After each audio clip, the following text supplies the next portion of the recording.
ఒక గ్రామంలో చాలా కోళ్లుండేవి. అక్కడ ఒక రైతు ప్రతిరోజూ ఒక కోడిని కోసి చికెన్గా అమ్మేవాడు.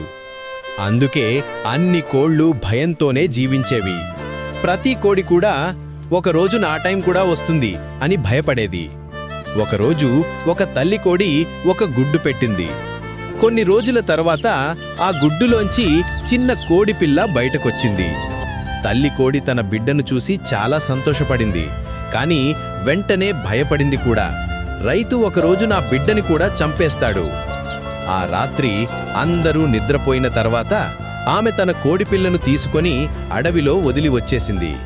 వెనక్కి తిరిగి చూస్తూ కన్నీళ్లు కారుస్తూ వెళ్ళిపోయింది. ఉదయం అయ్యేసరికి ఆ చిన్న కోడిపిల్ల ఒంటరిగా నడుస్తూ ఉండగా ఒక చిన్న నక్కపిల్ల దానిని చూసింది. ఆ నక్కపిల్ల దగ్గరకొచ్చి వాసన చూసింది, కాని దానిని తినలేదు. అది మెల్లగా కోడిపిల్లను తన గుహ దగ్గరకు తీసుకెళ్లి దాని దగ్గరే కూర్చుంది, కాపాడింది, అమ్మలా దానితో ఆడుకుంది. ఇక గ్రామంలో తల్లి కోడి మాత్రం ఏడుస్తుంది. ఎందుకు అంటే సబ్స్క్రైబ్ చేయలేదు.